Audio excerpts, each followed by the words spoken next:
හරි අපි ඉන්නේ එදා අපි නතර කරේ මම හිතන්නේ සිස්ටම් මේන්ටෙනන්ස් කියන එක නැත්නම් පද්ධති නඩත්තු කිරීම කියන අවසාන අධ්‍යයන සාකච්ඡා කරන්න තමයි අපිට විශේෂයෙන් තියෙන්නේ. එතකොට ඊට කලින් අපි මතක් කරොත් නැවත අපි පාඩමේ අවසාන කොටස දෙන්න කලින් අපි අර SDSSADM කියලා සංකල්පයක් මත විශේෂයෙන් අර අපි සමහර අවදීන් ටිකක් වැඩි විස්තර සහිතව කතා කරා. විශේෂයෙන් අපි දැන් මුල ඉඳන් ගත්තොත් SDLC එකේ preliminary investigation එහෙම නැත්නම් මූලික අධ්‍යයනය කියන එක. යාට ඒ කියන්නේ පද්ධතියක් සාමාන්‍යයෙන් අපි දියුණු කරන්න කලින් ඒක ඩෙවලොප් කරන්න කලින් අනිවාර්යෙන් අපි දැනගන්න ඕනේ පෙර පැවති පද්ධතිය. ඒ ආයතනය තුළ ඒගොල්ලෝ කලින් පාවිච්චි කරපු සිස්ටම් එක කොයි වගේද සහ ඒකේ තියෙන දෝෂ මොනවද? ඒකේ තියෙන හොඳ දේවල් මොනවද?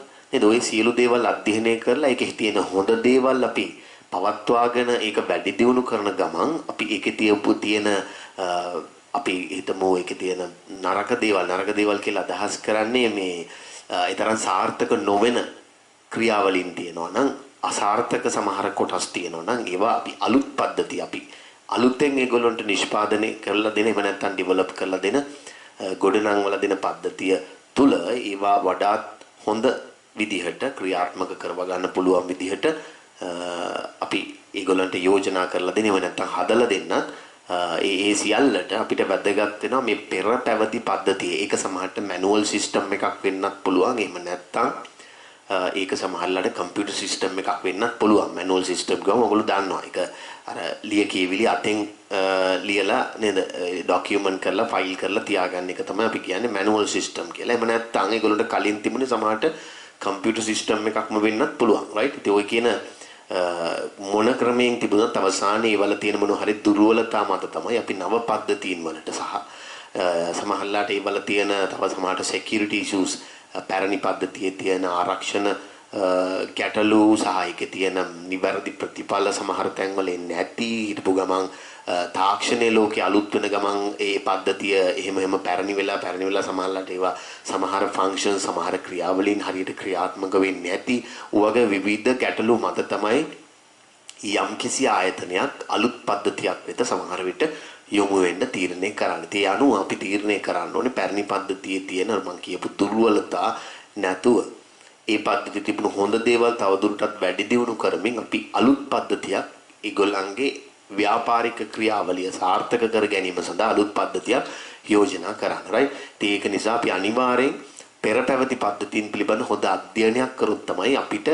අපි යෝජනා කරන අලුත් පද්ධතිය හොඳ මුහුණුවරකින් එයාලට දෙන්න පුළුවන් වෙන්නේ. හරි? ඒක නිසා තමයි අර preliminary investigation එහෙම නැත්නම් මූලික අධ්‍යයනය කියලා එකක් කරන්නේ. රයිට්? ඒ යටතේ තමයි අපි ওই සක්්‍යතා අධ්‍යයනයන් වැනි දේවල්. ඒ කියන්නේ මේක කොයිතරම් ඒගොල්ලන්ට ප්‍රායෝගිකද ඒගොල්ලන්ට මේක කළ හැකිද නොහැකිද වගේ ප්‍රායෝගික අධ්‍යයනයක් අපි සමහරලාට ඒගොල්ලන්ට මේක ඩෙවලොප් කරලා දෙනවා නම් අපි යම්කිසි මුදලක් ඉල්ලනවා නම් ඒගොල්ලන්ට ඒක දිය හැකිද ඒ සඳහා අවශ්‍ය සම්පත් ඒගොල්ලෝ ගාව තියනවද දැනටමත් නේද යටිතල පහසුකම් තියනවද මේ මම යෝජනා කරන අලුත් නව පද්ධතිය සඳහා සැපයිය හැකි. ඉතින් ওই වගේ ගොඩාක් දේවල් අපි සාකච්ඡා කරනවා සක්්‍යතා අධ්‍යයනයන් යටතේ. ඉතින් ওই සියල්ලම දේ අපිට වැටෙන්නේ දැන් අපි හිතමු කාර්යබද්ධ අවශ්‍යතා කාර්යබද්ධ නොවන අවශ්‍යතා ඒ කියන්නේ functional non functional requirements නේද? එතකොට මේ සියලු දේවල් අපි අධ්‍යයනය කරන්නේ ওই preliminary investigation එහෙම නැත්නම් මූලික අධ්‍යයනය කියන එක යටතේ. ඉතින් ඕකම තමයි සමහරව ඉතින් අර analyzing on the වගේ system analyzing වගේ විවිධ වචන පාවිච්චි කරන්නේත් ඔය කියන SDLC එකේ පළවෙනි අධ්‍යයන සඳහාම තමයි. හරි? SDLC system development life cycle. පද්ධතියක් ගොඩනංවන නේද නිකන් මේක චක්‍රයක්. right. එතකොට දෙවෙනි අධ්‍යයන හැටියට ඒ සියලු අධ්‍යයනයන් වලින් පස්සේ අපි තීරණය කරනවා මේ පද්ධතිය සැලසුම් කරන්න, ඩිසයින් කරන්න. ඒ ඩිසයින් කරන එකේදී තමයි අපිට ওই විවිධ ඩයග්‍රෑම් වර්ග අපි සිලබස් එකේ ඇතුලේ කතා කරොත් එහෙම විශේෂයෙන් ඔය අපි අඳපු data flow diagram එක. ඉතින් ඒක වුණත් මම කිව්වා දැන් පෙර පැවති පද්ධතියටත් මේ data flow diagram එක අඳින්න පුළුවන්. ඒකට හේතුව තමයි මේ diagram එකක් නිකන් රූපමය සටහනක් අඳිනකොට සාමාන්‍යයෙන් අපිට ටිකක් අර වචනයෙන් හෝ එහෙම නැත්නම් නේද වාක්‍ය වලින් විස්තර කරනවට වඩා බොහොම පැහැදිලි මේ රූපමය සටහනක් සමහරලාට අපිට යෝජනා කරනකොට. එතකොට අපි පැරණි පද්ධති අධ්‍යයනය කරද්දී මේ data flow diagram එකක් දත්ත ගැලීම් සටහනක් සමහරට පැරණි පද්ධතියටත් ඇඳලා බලනවා. ඒවල තියෙන data flows එහෙම නැත්නම් දත්ත ගලාගෙන යාමේදී තියෙන දුර්වලතා. ඉතින් ඔයගේ දේවල් අපිට අධ්‍යයනය කරන්න පුළුවන්. ඉතින් සමහර තැන්වල සමහර ක්‍රියාවලීන් අතර නිවැරදි දත්ත හුවමාරුවක් වෙලා නැහැ. ඒක නිසා තමයි ඒගොල්ලෝගේ පැරණි පද්ධතිය මෙන්න මේ කියන දෝෂයන් ඇති වෙලා තියෙන්නේ. ඒ වගේ අපිට පුළුවන් DFD එකක් කරාම නේද? දත්ත ගැලීම් සටහනක් කරාම පෙර පැවති පද්ධතියේ තියෙන දුර්වලතා හඳුනා ගන්න. ඊට පස්සේ අපි මොකද කරන්නේ? ඔය කියන ඩිසයින් සැලසුම් කරන අවධියේදීම අපි අලුතෙන් හදන පද්ධතිය සඳහා අපි data flow diagram එකක් අනිවාර්යෙන් අඳින්න ඕනේ. දත්ත ගැලීම් සටහනක් ඒ අනුව අපි ඒගොල්ලන්ට යෝජනා කරන රූපමය සටහනක් ආධාරයෙන් කාටත් තේරෙනවා. එතකොට තාටත් තේරුම් ගන්න ලේසි. අපිට විතරක් නෙමෙයි ඒගොල්ලන්ටත් ඒක බලලා අපිට පැහැදිලි කරන්න ලේසි. කොහොමද මේකේ ක්‍රියාවලිය අපි යෝජනා කරන ක්‍රියාවලියේදී කොහොමද වඩාත් හොඳ විදිහට ඵලදායී විදිහට ඔයගොල්ලෝ මේ සිස්ටම් එක පද්ධතිය ඔයාලට අපි සපයන්න බලාපොරොත්තු වෙන්නේ. ඉතින් ඒක සැලසුම. ඉතින් මේ සැලසුම අවසාන වශයෙන් අපි දෙගොල්ලෝගේ එකගතාවේ මත විශේෂයෙන් ඒගොල්ලෝගේ අනුමැතිය මත අපි තීරණය කරනවා මේ සැලසුම අධ්‍යයනයෙන් තුන්වෙනි අධ්‍යයනයට යන්න ඔය කියන SDLC එකේ ඩෙවලොප්මන්ට් ෆේස් එකට. ඒ කියන්නේ මේක පද්ධතිය දැන් ගොඩනංවන්න අපි පටන් ගන්නවා. ඉතින් ගොඩනංවන්න පටන් ගනිද්දී අපිට අවශ්‍ය වෙන අපි වඩාත් හොඳයි කියලා හිතන මොකක් හරි ලැන්ග්වේජ් එකක් භාෂාවක් පාවිච්චි කරලා භාෂාවක් කියලා අදහස් කරන්නේ. ඉතින් Java වෙන්න පුළුවන්, C# C++ හරි මොන හරි අපි පාවිච්චි කරන හොඳ ලැන්ග්වේජ් එකක් ගැළපෙන ලැන්ග්වේජ් එකක් මේ කියන පද්ධතිය දියුණු කිරීම සඳහා අපි යොදාගෙන ඒ පද්ධතිය අපි ඩෙවලොප් කරනවා. ඊට පස්සේ අපි අධ්‍යයන හැටියට අපි කරන්නේ මේක ඩෙවලොප් කරගෙන යන අතරතුරත් අපි ටෙස්ටිං පරීක්ෂාව කියන එක ඇත්තටම කරනවා ප්‍රෝග්‍රෑමර්ස්ලා. මොකද ප්‍රෝග්‍රෑම් එකක් ලියනවා කියන එක මේ නිකන් පොඩි පේලි 10ක තියෙන ප්‍රෝග්‍රෑම් එකකින් මුළු ව්‍යාපාරික ක්‍රියාවලියම හැන්ඩල් වෙන්නේ නැහනේ. එහෙම සිද්ධ වෙන්නේ නැහැ. එතකොට අපි සාමාන්‍යයෙන් මේවා නිකන් නේද දහස් ගාණක් කෝඩ්ස් මේකේ ඇතුලේ තියෙනවා. එතකොට මේවා ඔක්කොම ලියවලලා ඔක්කොම අවසානයේ පරීක්ෂා කරනවා නෙමෙයි. විශේෂයෙන් ප්‍රෝග්‍රෑමින් ලැන්ග්වේජ් එක පාවිච්චි කරලා මේවා කෝඩ් කරන අය ඒ මොහොතේම රන් කර බලනවා. නමුත් ඒක අපි අර ප්‍රධාන අධ්‍යයනයක් හැටියට එතනදී ගන්නෙ නෑ. මොකද අපි ඕනම දෙයක් කරන ගමන් පරීක්ෂා කරනවා කියන එක අපිට සාමාන්‍ය පුරුද්දක්නේ. right ඊට පස්සේ අපි මේ කියන ඩෙවලොප්මන්ට් එහෙම නැත්නම් පද්ධතිය ගොඩනංවන අධ්‍යයන අවසන් වුණාන් පස්සේ තමයි අපි ටෙස්ටිං කියලා. මොකද මේ ටෙස්ටිං කරන්න ප්‍රෝග්‍රෑම් එක ලියන ප්‍රෝග්‍රෑමර්ස්ලා එහෙම නැත්නම් සොෆ්ට්වෙයාර් ඉන්ජිනියර්ස්ලා විතරක් නෙමෙයි ටෙස්ටිං කරන්නම ස්පෙસિෆික් නොලෙජ් එකක් හදාගත්ත අය, විශේෂ වූ ඥානයක් හදාගත්ත අය, ඒ සඳහාම එක්ස්පීරියන්ස් එක පළපුරුද්ද ගත්ත අය වෙනම තනතුරක් තියෙනවා. ඉතින් quality assurance ලා නේ QA ලා.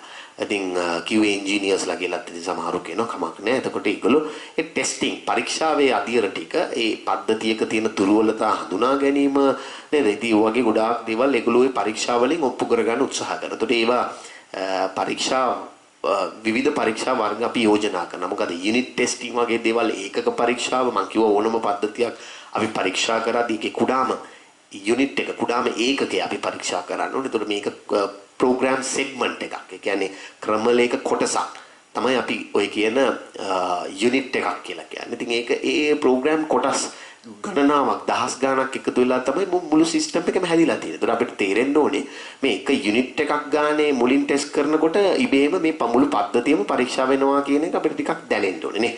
ඒක නිසා තමයි අපි අර ඔය ප්‍රෝග්‍රෑම් කෝඩ් එකක් සෙග්මන්ට් එකක් ක්‍රමලේඛ කොටසක් පරීක්ෂා කරනවා කියන එක මුලින්ම සිදු කරන්නේ. ඒක නිසා යුනිට් ටෙස්ටිං එකක්. ඒ වගේ යුනිට් අතරේ ඒ කියන ප්‍රෝග්‍රෑම් සෙග්මන්ට්ස් ක්‍රමලේඛ කොටස් අතරේ සාමාන්‍ය ඉන්ටිග්‍රේෂන් ඒකාබද්ධ එහෙම නැත්නම් මෙහෙම නේද එකිනෙකට යාගොල්ලන්ගේ අවුට්පුට්ස් අනිත් යුනිට් එකට අනිත් ඒකකයකට ඉන්පුට් කරන අවස්ථා නේද?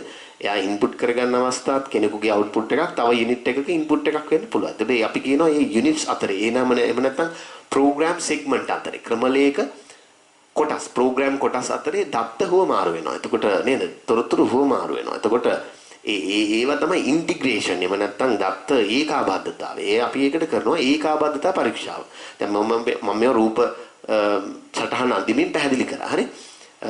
එතකොට දැන් ওই කියන විදිහේ ඉන්ටිග්‍රේෂන් ටෙස්ටිං ඒකාබද්ධ පරීක්ෂාවට පස්සේ අපි තීරණය කරනවා මේක සිස්ටම් ටෙස්ට් එකක් කරන්න. ඒ කියන්නේ පද්ධතිය පිටින් කෙලින්ම නේද? පිටින් දත්ත දාලා පිටින් කියලා කියන්නේ අදහස් කරන්නේ කෙලින්ම පද්ධතිය කම්පියුටර් එකේ තියෙන මේකේ අභ්‍යන්තර කේත පරීක්ෂා කිරීමේ අවශ්‍යතාවයක් නැහැ.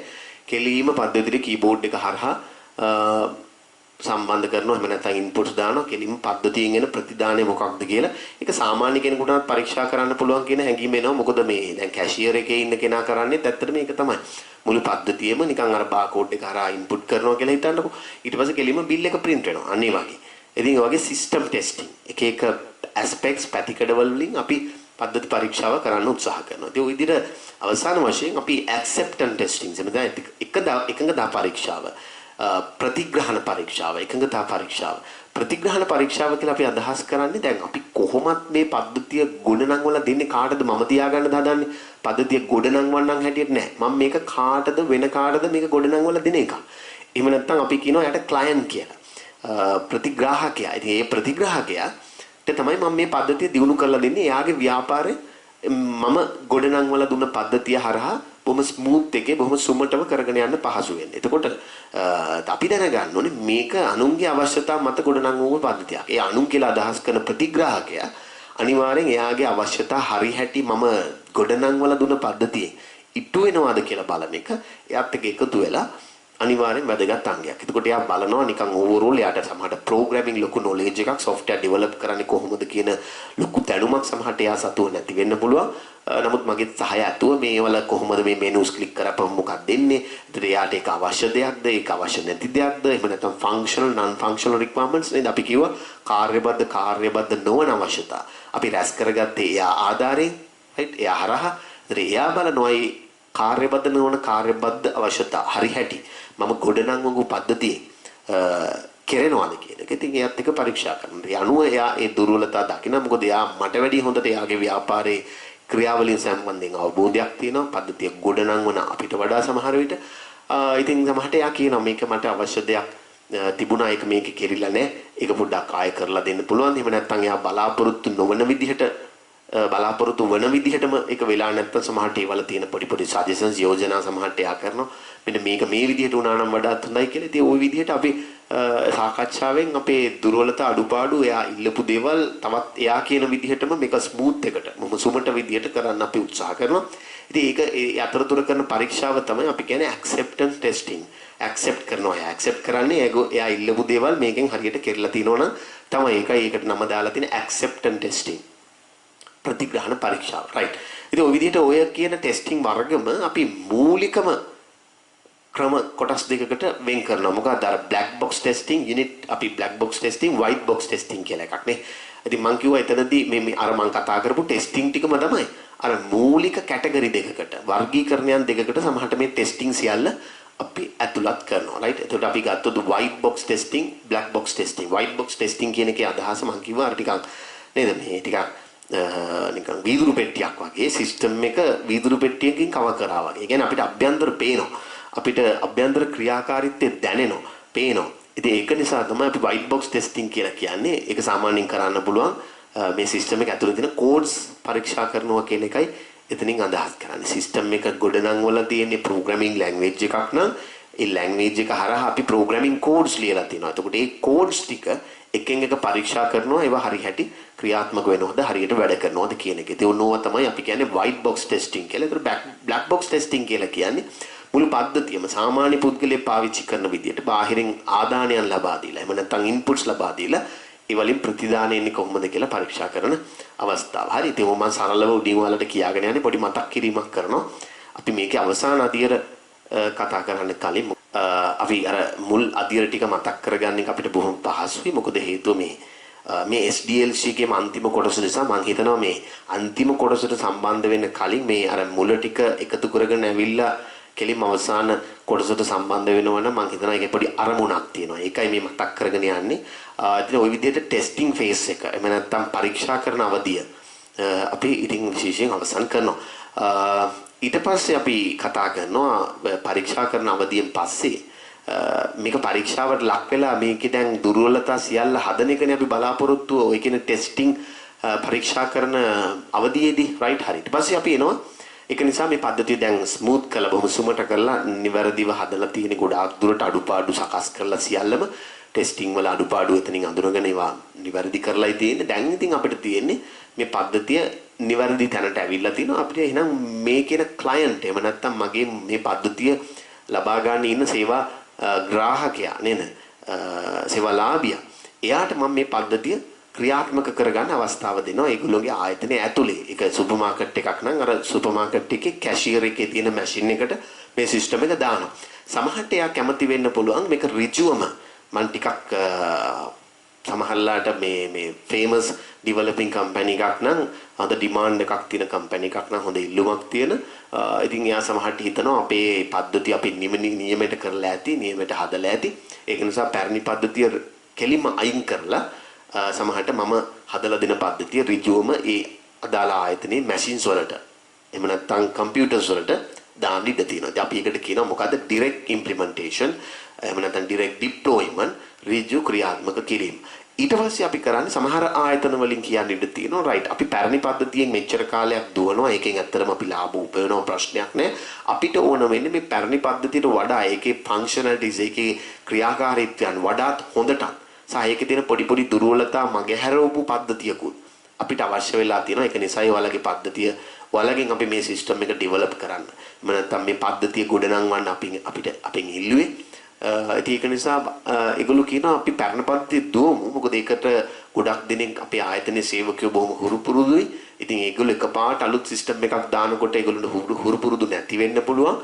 ඒක නිසා පැරණි පද්ධතිය දුවන ගමන් ඕගොල්ලෝගේ අලුත් පද්ධතියත් අපි දුවලා වඩාත් අඩුපාඩු වඩාත් සමහර දේවල් අඩුපාඩු අඳුර ගන්නත් පුළුවන්. මොකද පැරණි පද්ධතියයි කලින් තිබුණු පද්ධතියයි මම අලුතෙන් ඒගොල්ලන්ට යෝජනා කරලා කරපු පද්ධතියයි දැන් දෙකම දුවනකොට ඒ දෙකේ අඩුපාඩු හොඳට සංසන්දනය වෙනවා. ඉතින් පස්සේ අපිට තීරණය කරන්න ඕන අඩුපාඩු තිබුණොත් නව පද්ධතිය අපිට ඒවා ගොඩනංවගෙන මේක අවසාන වශයෙන් තීරණයකට එන්න පුළුවන්. වඩාත් විශේෂයෙන් සේවකයෝ පුහුණු කරන්නත් හරි ලේසි. අවසානයේ තීරණය කරන්න පුළුවන් මං යෝජනා කරපු පද්ධතිය නව පද්ධතිය වඩාත් හොඳ නම් පැරණි පද්ධතිය හිමීට ඉවත් කරලා නව පද්ධතිය ඊට පස්සේ දිගටම ඒ ආයතනය තුළ දුවන්න. ඉතින් යම්කිසි කාලයක් පුරාවට පැරණි පද්ධතිය නව පද්ධතිය දෙකම එකට අදාළ එක් machines වල දුවන නිසා එහෙම නැත්නම් ක්‍රියාත්මක වෙන නිසා තමයි අපි ඒකට parallel deployments parallel implementations එහෙම නැත්නම් සමාන්තරගත ක්‍රියාත්මක කිරීම කියලා කියන්නේ. ඉතින් එතනින් පස්සේ අපි pilot implementation කියලා එකක්. දැන් මේ පද්ධතිය සමහර ආයතනවල විශාලත්වයේ මත වෙනස් වෙනවා නේ. ඉතින් pilot implementation කියවම සමහර ආයතන මේ ශාඛා වශයෙන් විහිදිලායි තියෙන්නේ. සමහරට ඒවා පිටරට ශාඛා තියෙනවා, ලංකාව පුරා ශාඛා විහිදිලා තියෙනවා. දැන් මේක විශේෂ වෙන්නේ ඒක නිසා මුළු පද්ධතියම සියලුම ශාඛාවල අපි එකවර ක්‍රියාත්මක කරනවාද එහෙම නැත්නම් එක් ශාඛාවක පමණක් ක්‍රියාත්මක කළා එහි සාර්ථකතාවයේ මත අනිත් ශාඛාවලට මේක හිමින් සංක්‍රමණය කරනවාද කියන එක අවශ්‍යතාවය තමයි අපි විශේෂයෙන් pilot implementation නියම ක්‍රියාත්මක කිරීම කියලා අපි අදහස් කරන්නේ. එතනදී අපි උත්සාහ කරනවා අදාළ සිස්ටම් එක පද්ධතිය එක්තරා ශාඛාවක මුළුමනින්ම මුළු පද්ධතියම ටිකක් වැඩි මිනිසුන් ගැවසෙන්නේ නැති කස්ටමර්ස්ලා වැඩි නැති ශාඛාවක ඉඳලා හිටලා එන කස්ටමර්ස්ලා පාරිභෝගිකයෝ ඉඳලා හිටලා එන නේද නිකම් පොලිමේ ඉඳලා බිල් දාන්න නැති එක්තරා ශාඛාවක් තෝරාගෙන ඒ ශාඛාවේ පද්ධතිය අලුත් පද්ධතිය මුළු පද්ධතියම ක්‍රියාවේ යොදවලා බලනවා මේ පද්ධතියේ සාර්ථක අසාර්ථක භාවයන්. එතකොට ඊට පස්සේ අපි තීරණය කරනවා මේ පද්ධතිය අනිකුත් ශාඛාවලට හිමින් සංක්‍රමණය කරලා වඩාත් සෙනග වැඩිපුර ගැවසෙන ශාඛාව දක්වා ක්‍රමයෙන් අපි මේ පද්ධතිය ස්ථාපනය කරමින් සිස්ටම් එක නව පද්ධතිය හරි ස්ථාපනය කරමින් පැමිණීම තමයි අපි ගොඩක් වෙලාට අර නිකන් නේද පයිලට් නියම ක්‍රියාත්මක කිරීම කියලා කියන්නේ. ඉතින් නියමුව තමයි අර මුලින්ම අපි පද්ධතිය ස්ථාපනය කරපු සිස්ටම් එක ඉන්ස්ටෝල් කරපු අදාළ ශාඛාව තමයි බොහෝ විට අපි පයිලට් නේද එහෙම නැත්නම් නියමුව කියලා කියන්නේ. මොකද යා නිසා තමයි අනිත් ශාඛාවලටත් මේ පද්ධතිය ක්‍රමයෙන් විහිදිලා යන්නේ. හරි. ඉතින් ඒක ඒ ආයතනයේ ස්වභාවය අනුව. ඉතින් සමහරට තවත් ආයතනයක් ඉදිරිපත් වෙන්න පුළුවන් ටිකක් එහෙම ශාඛා ගොඩක් නෙමෙයි.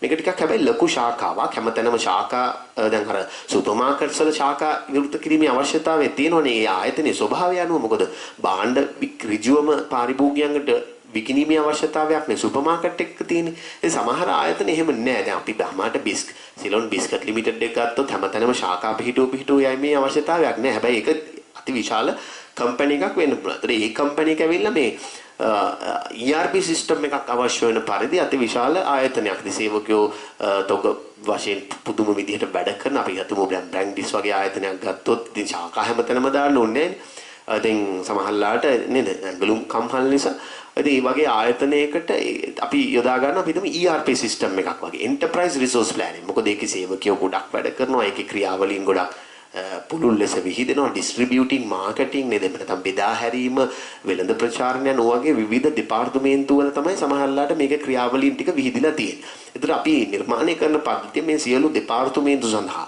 ඒ ආයතනෙම තියෙන විවිධ සෙක්ෂන්ස් නේද කොටස් සඳහා සියලු කොටස් සඳහා අපි මුළුමනින්ම නිර්මාණය කරලායි තියෙන්නේ. එතකොට අවශ්‍යතාවයක් වෙනවා මුළු අපි හදපු පද්ධතිය මුළුමනින්ම ආයතනයේ සියලු සෙක්ෂන්ස් කොටස් ආවරණය වෙන පරිදි අපි ඉන්ස්ටෝල් කරනවාද? එහෙම නැත්නම් මේක මෘදුකාංගයේ එක් කොටසක්. මෘදුකාංගයේ මෙහෙමනම් ඒකේ කොටසක් විතරක් එක්තරා ආයතනයේ එක්තරා සෙක්ෂන් එකක ක්‍රියාත්මක කරලා ඒ සෙක්ෂන් එකේ සාර්ථකත්වයේ මත ව්‍යාපාරයේ ආයතනයේ අනිකුත් සෙක්ෂන්ස් වලට ටික ටික අපේ මෘදුකාංගයේ කොටස් කරලා සම්පූර්ණ මෘදුකාංගයේ කොටස් වශයෙන් හරි අර දැන් පයිලට් එකයි ෆේස් ඉම්ප්ලිමන්ටේෂන් එකයි පටලවා ගන්න එපා. දැන් මම මේ කතා කරන්නේ ෆේස් ඉම්ප්ලිමන්ටේෂන් නැත්නම් අවදි ක්‍රියාත්මක කිරීම. අර අපි පයිලට් ඉම්ප්ලිමන්ටේෂන් එකේදී කරන්නේ මුළු පද්ධතියම කෙලීම අදාළ ශාඛාව වෙත ස්ථාපනය කරන මුළු පද්ධතියම. දැන් මේ මොකක්ද කියන්නේ? ෆේස් ඉම්ප්ලිමන්ටේෂන් එකේදී කියන්නේ මුළු පද්ධතියම නෙමෙයි. ඒ පද්ධතිය කොටස් වශයෙන් අදාළ ආයතනයේ එක එක සෙක්ෂන්ස් එක එක ආයතනයේ දෙපාර්තමේන්තු වෙන්න පුළුවන්. ඒ කොටස් වල ක්‍රියාත්මක කරලා ඒ එක්තරා සෙක්ෂන් එකක සාර්ථකත්වයේ සාර්ථක ක්‍රියාකාරීත්වය මත අනිකුත් සෙක්ෂන්ස් වලට ක්‍රමයේ මේ පද්ධතිය නව පද්ධතිය අයත් කරගෙන මුළුමනින්ම ක්‍රියාත්මක කිරීමේ අරමුණු සහිතව ස්ථාපනය කිරීම තමයි විශේෂයෙන් ෆේස් ඉම්ප්ලිමන්ටේෂන් අධීර වශයෙන් ක්‍රියාත්මක කිරීම කියලා අපි අදහස් කරන්නේ. ඔය විදිහට අපි පද්ධතිය ක්‍රියාත්මක කරන් පස්සේ ඔය කුමන ක්‍රම හතරෙන් කොමන ක්‍රමයකින් හෝ අවසාන වශයෙන් අපේ අලුතෙන් නිෂ්පාදනය කරලා දුන්න එහෙම නැත්නම් ඩෙවලොප් කරලා දුන්න ගොඩනං වල දුන්න පද්ධතිය වඩාත් හොඳයි නම් සුපිරි නම් මේක ඉතින් ඒගොල්ලෝ අනිවාර්යෙන් ඒගොල්ලෝගේ මැෂින්ස් වල දාගෙන මේ ව්‍යාපාරික ක්‍රියාවලිය දිගටම කරගෙන යයි. දැන් ඒ ආයතනවල දුවන්නේ මම ඒගොල්ලන්ට හදලා දුන්න අපේ ආයතනයේ විසින් හදලා දුන්න software එක සිස්ටම් එක තමයි ඒගොල්ලෝගේ කම්පියුටර්ස් වලට දුවන්නේ. දැන් ඒගොල්ලෝ වැඩ කරන්නේ මං හදලා දුන්න සිස්ටම් එකේ. right මං ඒගොල්ලෝගේ ව්‍යාපාරික ක්‍රියාවලිය සඳහා යෝජනා කරපු හදලා දුන්න සිස්ටම් එක දැන් ඒගොල්ලෝගේ පැරණි පද්ධතිය ඉවත් වෙන අවධියක් කාලයක් අනිවාර්යෙන් කවදා හරි එයි.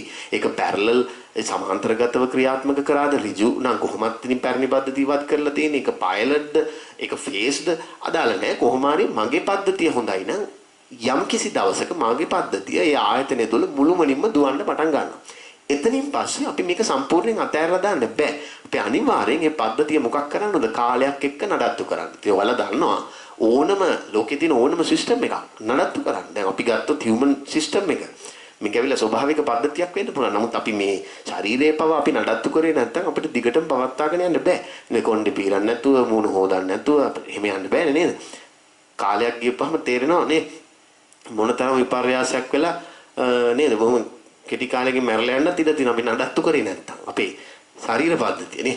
ඉතින් අපි ගත්තොත් වාහනයක් ගත්තොත් ගෙයක් ගත්තොත් නේද? ගෙවල් එහෙම සමහරට අපි කලින් කලට හෝ පේන්ට් කරමින් යන්නේ. ඉතින් ඒවා නේද? නැත්නම් අර ගරා වැටෙන ගෙවල් වෙලා සමහරට කඩාගෙන වැටෙන්නත් ඉඩ තියෙනවා. අපි සාමාන්‍යයෙන් කාලයක් එක්ක ගෙයක් වුණත් අපි සාමාන්‍යයෙන් නඩත්තු කරන අවුරුද්දකට සැරයක් හෝ අවුරුදු දෙකකට සැරයක් හෝ පේන්ට් එකක් ගන්නවා. ඉතින් මේ අවශ්‍යතාව හරි නඩත්තු කිරීමේ අවශ්‍යතාවය. ඒ වගේ තමයි software system එකක් හදලා දැම්මන් පස්සේ ඒවා සදාකාලික නෑ. ඒවල අලුත් දේවල් අපිට තව කොටස් එකතු කරන්න වෙනවා. විශේෂයෙන් ඔයාලා දන්නවා තාක්ෂණය කියන්නේ අද තියෙන තාක්ෂණය නෙමෙයි හෙට තියෙන්නේ. බොහොම වේගයෙන් බොහොම ශීඝ්‍ර ලෙස වෙනස් වෙනවා. right? එතකොට මේ වෙනස් වෙන පද්ධතියේ කොටස් වලට අපේ මේ සහ අනිවාර්යයෙන් මේක බලපානවා. දැන් අපි හිතමු අන්තර්ජාල පහසුකම් අද තියෙනව නෙමෙයි හෙට තියෙන්නේ. දැන් අපි සමහර දැන් ඔයාලා දන්නවා හොඳටම බලන්න පරණ මෙහෙයුම් පද්ධතියක ඔපරේටිං සිස්ටම් එක අපි හිතමු Windows XP කියලා Windows 7 කියලා සමහරට අලුතෙන් ස්ථාපනය කරපු සමහරට වෙබ් බ්‍රවුසර් එකක් සමහරට වැඩ කරන්නේ. ඒගොල්ලෝගේ අප්ඩේට් සමහරට පරණ ඔපරේටිං සිස්ටම් වල වැඩ කරන්නේ. දැන් අපි Photoshop හරි මොනවා හරි තව ටූල් එකක් ගත්තා කියමුකෝ.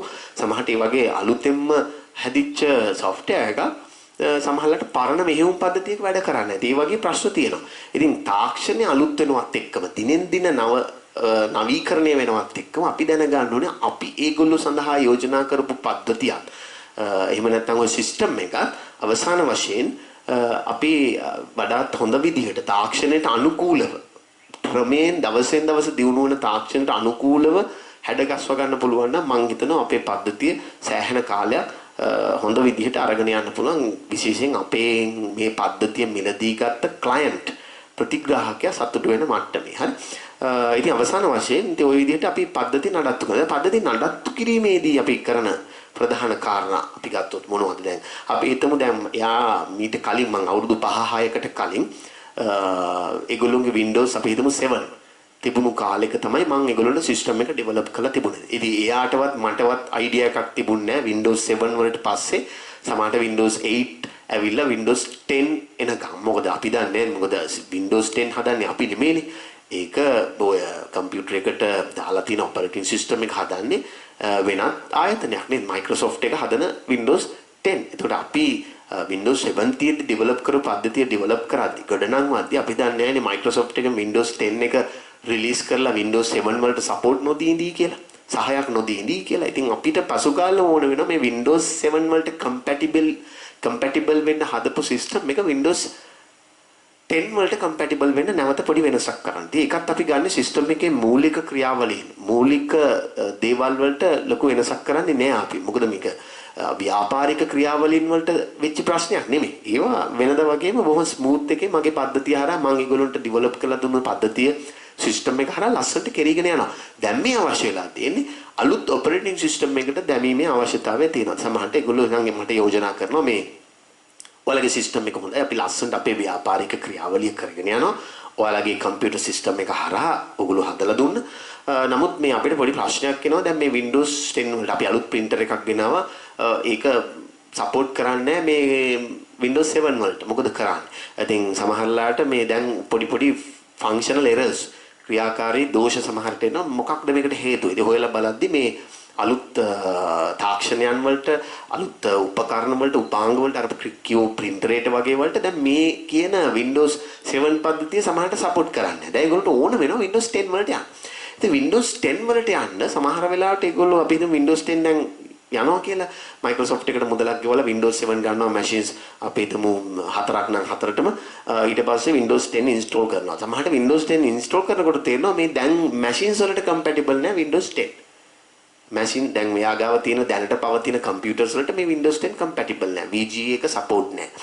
නේද? ටිකක් slow වෙලා මොනවා හරි හේතුව. ඒකට ඒගොල්ලන්ට සමහරට machines උත් අලුතෙන් ගන්න වෙනවා. එහෙම නැත්නම් computers උත් අලුතෙන් ගන්න වෙනවා. මේ සියල්ල ඒගොල්ලෝගේ ව්‍යාපාරික ක්‍රියාවලියටවත් සහ මගේ සිස්ටම් එකේ ඇතුළත ක්‍රියාවලින් වලටවත් බලපාන දෙයක් නෙමෙයි. මේ පරිබාහිර සාධක සමහර දේවල් ගොඩක් ඒවා. හරි.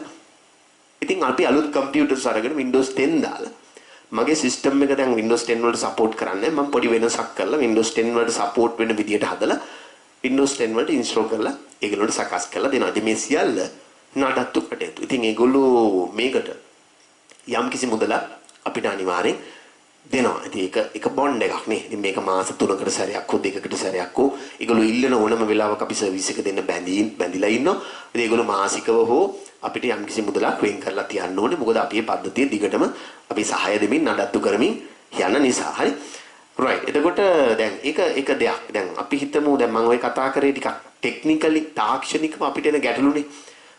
තව දෙයක් තමයි මේ ව්‍යාපාරය හැමදාම එක විදිහට තියෙන්නේ නැහැ. සමහර අලුත් දේවල් ව්‍යාපාරේ අපි හිතමු සමහරට සුපර් මාකට් එකක් නම් දැන් අපේ රටේ සුපර් මාකට්ස් වල හાર્ඩ්වෙයාර් බඩු විකුණනවා අඩුයිනේ. නමුත් අපිට රටවල් වල සුපර් මාකට්ස් ගත්තොත් සමහරට වාහන විකුණන මට්ටමටම ඒක සුපර් මාකට් කියන්නේ ඒක සුපිරිම මාකට් එකක් තමයි. ඒ කියන්නේ නිකන් එළවලු පළතුරු ගන්න විතරක් නෙමෙයි. නිකන් සාමාන්‍ය පාරිභෝගික භාණ්ඩ ගන්න විතරක් නෙමෙයි. අධික මිල සහිත පාරිභෝගික භාණ්ඩ ගන්න පවා ඒක බොහොම නේද? නිකන් නගරයක් වගේ විහිදිච්ච සමහරට සුපර් මාකට් එකක් වෙන්න පුළුවන්. එතකොට ඒ වගේ අපේ සුපර් මාකට්ස් වලත් දැන් මම මේ දුර්වලතා කියනවා නෙමෙයි අපේ රටේ හැටියට නේ හැඩ ගැහෙන්න ඕනේ. රයිට්. මේ ඉතින් සමහරලාට ඒ සුපර් මාකට් එකට හිතනවා අලුතෙන් කොටසක් එකතු කරගන්න. දැන් ඒ එකතු කරගන්නේ කොටසේ භාණ්ඩ කිසිවක් මේ පද්ධතියට ඇතුළත් කරලා නැහැ. එතකොට මගේ සිස්ටම් එකටත් අලුතෙන් කොටසක් එකතු වෙනවා අනිවාර්යෙන්. දැන් මගේ පැවති පද්ධතිය මෙහෙමනම් මේ සිස්ටම් එකට තව අලුත් කොටසක් අපි හිතමු එකතු වෙනවා නේ. අලුත් කොටසක් මේ සිස්ටම් එකට තව කොටසක්. එහෙම නැත්තම් මම මෙහෙම අඳිනවා. අපි හිතමු මේ පද්ධතිය එහෙම තමයි ඇත්තටම අඳිනවා නම් හොඳ නේද? මේක ලොකු කරලා අඳිනවා කියන්නේ මුළු පද්ධතියම පුළුල් වෙනවා කියන එකනේ. අපි හිතමු දැනට මෙහෙම කොටසක් මේක පද්ධතිය නම් මේ අලුතෙන් එකතු වුණු කොටස ව්‍යාපාරික කොටස right ඉතින් දැන් මගේ පද්ධතිය මොකක් කරන්න වෙනවද පොඩක් අලුත් කොටස ඇඩ් කරන්න වෙනවා මේක වෙනම ප්‍රෝග්‍රෑම් කරන්න වෙනවා මේක වෙනම ක්‍රමලේඛනය කරන්න වෙනවා right ක්‍රමලේඛනය කරලා අපි මේ පද්ධතියට මොකක් කරනවද කලින් තිබුණු පද්ධතියට මෙහෙම මර්ජ් කරනවා ඒකාබද්ධ කරනවා ඉතින් මේකත් අපි පිළිගන්නේ මොකක් හැටියටද පද්ධති නඩත්තු හැටියට ඉතින් ওই විදිහට අපි උත්සාහ කරනවා මේ දැන් තව ආයතනේ තව ටිකක් පුළුල් වෙනවා තව ක්‍රියාවලීන් වැඩි වෙනවා තව ඒගොල්ලන්ගේ විවිධ නේද ඇස්පෙක්ට්ස් කොටස් එකතු වෙනවා මේ ව්‍යාපාරයෙන් එන්නේ ලොකු වෙනවා. ඒතර තව කොටසක් එකතු වුණොත් අපි ඒකත් මේ විදිහට එකතු කරනවා. right? මේ විදිහට එකතු කරනවා. ගැලපෙන්නේ නේ. දැන් ওই පද්ධතිය ඔයාලට තේරෙනවා මේ විදිහට ටික ටික නිකන් නේද? තව කොටසක් එකතු වෙනවා. අපි හිතමු මේ තව පුළුල් වෙනවා. දැන් ඔහොම ගත්තාම මෙහෙම වෙලා තමයි අවසානයේ අපි හිතමු මේක පොඩිවට තිබුණු රවුම දැන් පද්ධතිය අපි හිතනට වඩා අලුත් කොටස් එකතු වෙලා ලොකු වෙලා.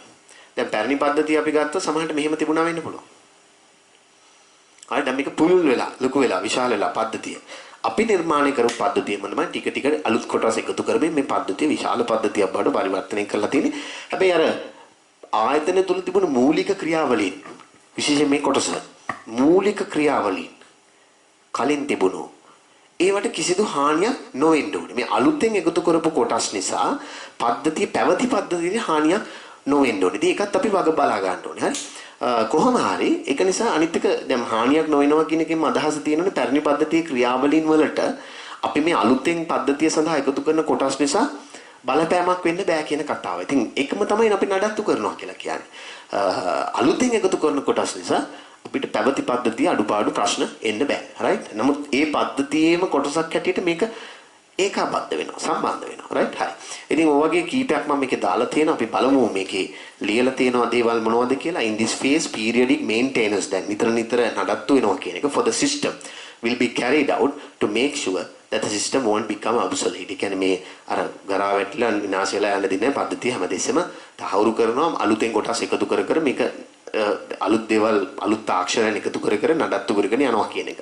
This will include replacing the old hardware සමහරට පැරණි දුඩාංග කොටස් වෙනුවට and continuously evaluating system performance.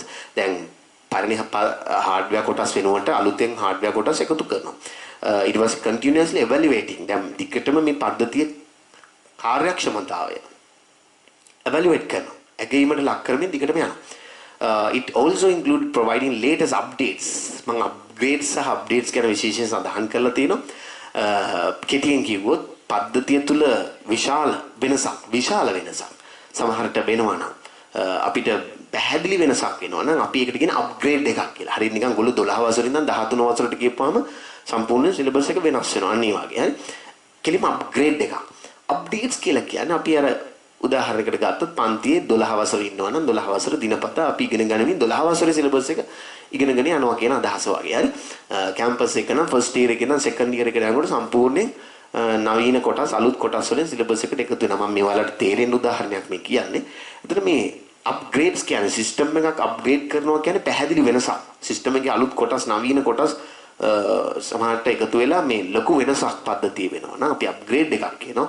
පොඩි වෙනස්කම් වෙවි පවතිනවා නම් කරමින් පවතිනවා නම් අපි ඒවට කියන අප්ඩේට්ස් කියලා. කොහොම හරි ඔය දෙකම ඉතින් අපිට කමක් නැහැ කිව්වට පද්ධති නඩත්තු හැටියට ගත්තට කමක් නැහැ. For certain components to make sure it meets the right standard and the latest technology to face current security threats. විශේෂයෙන් වල දන්නවා අපි හදන පද්ධතිය සමහරට offline system එකක් වෙන්නත් පුළුවන්. offline කියලා මම අදහස් කරේ ඉන්ටර්නෙට් නැතුව දුවන්න පුළුවන් පද්ධතියක් හැටියට.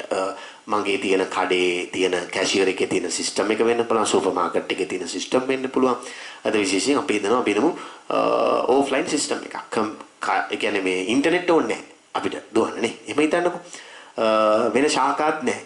ඒක නිසා අපිට ශාඛාවන් අතර සම්බන්ධතාවයක් ගොඩනගා ගැනීමේ අවශ්‍යතාවක් නැහැ. ඉතින් ඒක offline සිස්ටම්. සමහර විට වර්තමානයේ වැඩි හරියක් ආයතන පෙළඹිලා තියෙන online සිස්ටම් හදාන්න. සමහරට web based සිස්ටම් හදාන්න. ඉතින් අපි දන්නවා මේ තවත් තාක්ෂණයක් උඩ තමයි එහෙම වුණොත් අපේ ඔය කියන පද්ධතිය දුවන්නේ. ඉතින් offline system එක උනත් එහෙම තමයි. දැන් Windows 7 උඩ දුවන එක Windows 10 වල වැඩ කරන හැටියට අපිට සකස් කරන්න උනේ මේ තාක්ෂණික ගැටලු සමහරට නිසානේ. අපි තුමු අලුත් printer එකකට මේක print out යවන්න විදියක් නැහැ. Windows 7 වලට support කරන්නේ නැහැ. Windows 10 වලට තමයි printer එක support කරන්නේ. printer software එක support කරන්නේ. compatible වෙන්නේ. අහිම් ප්‍රශ්න අපි කියවනේ. හරි කොහොම හරි අර security threats කියනවා. දැන් තාක්ෂණය දියුණු වෙනවත් එක්කම මොනවද අනිත් පැත්තෙන් දියුණු වෙන්නේ? තාක්ෂණික හොරුත් දියුණු වෙනවනේ. දැන් සාමාන්‍යයෙන් අපි එහෙමනේ ලෝකේ සාමාන්‍යයෙන් වෙන්නේ නේද? මෙහෙන් පොලිසිය තාක්ෂණය දියුණු කරනකොට හොරු ඒවා මගේ ඇරලා යන්න පුළුවන් තව තාක්ෂණ ඒගොල්ලෝ වෙනම හොයා ගන්නවා. ඒගොල්ලෝගේ බුද්ධිය පාවිච්චි කරන ඒකට. අන්න ඒ වගේ. ඉතින් ඒක නිසා මේ අපි තාක්ෂණය දියුණු වෙනකොට security පැත්තෙනුත් ටිකක් වැඩිපුර හිතන්න වෙනවා. අපි පරණ තාක්ෂණයන්ම පාවිච්චි කරන්න ගත්තොත් ලේසියෙන් අර නවීන තාක්ෂණයන් වල දේවල් ඉගෙන ගත්ත කෙනෙකුට පැරණි තාක්ෂණයක් හැක් කරනවා කියන එක මහ ලොකු දෙයක් නොවෙන්න පුළුවන්. ඒ නිසා අපි අනිවාර්යෙන් තාක්ෂණයේ ලෝකෙ දියුණු වෙනවත් එක්කම අපි මේ තාක්ෂණයේ කොටස් තාක්ෂණික අලුත් තාක්ෂණික කොටස් අපේ පද්ධති වලටත් ඇතුළත් කරගෙන යන්න ඕනේ. එතකොට ඒකේ security එක අපිට හොඳට තියාගන්න පුළුවන් වෙයි නේ. Right. It must meet the scope of any future enhancement නේ. ඉතින් සාමාන්‍යයෙන් අනාගත වැඩි දියුණු කිරීම වලට මේක ගැලපෙන්න හදාන්න ඕනේ. Future functionalities අනාගත ක්‍රියාකාරීත්වයන් any other added functionality features to cope up with the latest future needs නේද? අර මං දැන් කියපු කතාවම තමයි. ඒ නවීන තාක්ෂණික ලෝකයේ දියුණු වෙනවා දිනෙන් දින ඒවට ගැලපෙන විදිහට අපේ සිස්ටම් එක ගොඩනගන්න ඕනේ කියන එක. ඉතින් ඔතනින් අපි ඇත්තටම SDLC ප්‍රමුඛ කරගත් සිස්ටම් පාඩම අපි එතනින් අවසන් වෙනවා. ඉතින් ඒක නිසා අපිට ඊළඟට එන්න තියෙන විශේෂයෙන් ඔයාලගේ මේ මම හිතන්නේ අපි 7 වෙනි පාඩම අපිට 8 වෙනි පාඩමේ කොටසට තමයි විශේෂයෙන් ඊළඟට එන්න තියෙන්නේ. හරි 8 වෙනි පාඩම කියලා කියන්නේ database සම්බන්ධයෙන්. මම එතනදිත් ඔයාලට විශේෂ දේවල් ටිකක් කිව්වා. දැන් මේ ඉගෙන ගත්ත පාඩම system නම් මේක system software එකක්. හරි. මේක system software එකක්. හරි. ඊට පස්සේ අපි ඉගෙන ගන්නවා මම මේ පොඩිවට ඇඳලා මේක පොඩි කියලා හිතන්න එපා. මේක database system එක. මේකත් ඉතින් software වලින් තමයි හදන්නේ. database system එක. දත්ත සමුදාය පද්ධතිය. දැන් මම කියවනේ මේ system software එක හදන්නේ මේ database system එකට සම්බන්ධ වෙන්න බලාගෙන. right? මොකද database system එක කෙලින්ම කෙනෙකුට භාවිත කරන්න දෙන්න බෑ. ඒක අවදානම්. මොකද ඒ පිළිබඳ දැනුමක් නැතුව ඒක භාවිත කරන්න දෙන්න බෑ. මොකද ආයතනයක database එකේ තියෙන data තමයි ඒ ආයතනයේ හදවත නේ. data lost වුණොත් මේ system එකක්වත් තිබිලා වැඩක් නැහැ. right? ඒක පරිස්සම් කරන්න ඕනේ ප්‍රධානම දේ තමයි system software එකවත් database system එකවත් නෙමෙයි. මේ database system එක ඇතුළේ තියෙන data informations. ඕවා තමයි අපිට වැදගත්ම දේවල්. මේවා කුමන හෝ හේතුවක් මත මේවා lost වුණොත් මේ database system වැඩකුත් නෑ. අපිට system software කිසිම දෙයකින් වැඩක් නැති වෙනවා. නිකමට හිතන්න බැංකුවේ තියෙන දත්ත මැකිලා යනවා. informations මැකිලා යනවා. සුපර් මාකට් එකේ තියෙන informations මැකිලා යනවා. ඒතර අපිට ওই system එකක්වත් තිබිලා වැඩක් නෑ. මොකද ඕනම ආයතනයක ওই දත්ත මත තමයි ව්‍යාපාරික ක්‍රියාවලිය ඉදිරියට අරගෙන යන්නේ. පැහැදිලි කතාව. හරි. ඒක නිසා අපි කියනවා data should be independent from any other system. අනිකුත් සියලුම පද්ධති වලින් data කියන එක මොකක් වෙන්න ඕන? දත්ත කියන එක මේ හුදකලා වෙන්න ඕන. හුදකලා වෙනවා කියන්නේ වෙන කෙනෙකුගේ වෙනස්කම් කිරීමක් මත. සමහරට database software එක වෙනස් කරනවා. මම යනවා SQL Microsoft SQL වලින් මම යනවා Oracle database වලට. Microsoft SQL database system එකෙන් මම යනවා Oracle database එකට. මම database system එක වෙනස් කරා කියලා මේක ඇතුලේ data lost වෙන්න බෑ. right? ඒක නිසා independent යා. නේද? එහා නිදහස් වෙන්න ඕනේ. database system එකෙන් පවා නිදහස් කරගන්න පුළුවන් වෙන්න ඕනේ. right? ඒතර system software එකේ යම් කිසි වෙනස්කම් කිරීමක් නිසා මේ data විකෘති වෙන්න වෙනස් වෙන්න බෑ. ඉතින් data විකෘති වෙනස් නොවන විදිහට තමයි system software එක පොඩි අර මං කියපු අලුත් දේවල් මේන්ටේන් නඩත්තු අප්ග්‍රේඩ්ස් ඔය සියලු දේවල් කරන්න අවශ්‍ය වෙන්නේ මේ data වලට හානියක් නොවෙන්න. ඒක නිසා අවශ්‍ය වෙලාවට මේ සිස්ටම් එක හරහා මේ database system එකේ තියෙන data වලට සම්බන්ධ වුණාට අවශ්‍ය වෙලාවට හැමතිස්සෙම මේක බොහෝ විට අපි කියන්නේ ඉතින් disconnect වෙලා තියෙනවා නේ. අවශ්‍ය වෙලාවට connect වෙලා data ටික retrieve කර ගන්නවා. ඒ වගේ විවිධ උපක්‍රම නේ. right, request එහෙම නැත්නම් querying විමසුම් කරනවා, විමසලා දත්ත මේ පැත්තට retrieving එහෙම නැත්නම් ලබා ගන්නවා. ඉතින් අවශ්‍යතාවය පරිදි හැම වෙනවා. ඉතින් මේක තමයි අපි ඉගෙන ගත්ත 7 වෙනි පාඩම. දැන් මේ වගේ සිස්ටම් එකක් මේ database එකට බොහොම පරිස්සමෙන් data වලට දත්ත වලට හානියක් නොවෙන්න මේක මොකද මේවා පාවිච්චි කරන්නේ IT experts ලා නෙමෙයි. system software එක හදලා දුන්නාන් පස්සේ සාමාන්‍යයෙන් computer එකක හසුරවන්න පුළුවන්. ඔය කැෂියර් එකේ ඉන්නේ සිස්ටම් එක්ස්පර්ට්ස්ලා නෙමෙයිනේ. එහෙම නැත්නම් IT එක්ස්පර්ට්ස්ලා නෙමෙයිනේ කැෂියර් එකේ. මං කියන්නේ මේ දැනුම පහත් කරනවා නෙමෙයි. එහෙම අවශ්‍ය නැහැ. ඉතින් ඒ කැෂියර් එකේ ඉන්න කෙනාට යම් බිල් එකක් දාගන්න පුළුවන් විදිහට මේක හසුරව ගන්න පුළුවන් නම් සමහරට ඒක ප්‍රමාණවත්. right? ඉතින් සාමාන්‍ය normal usersලා.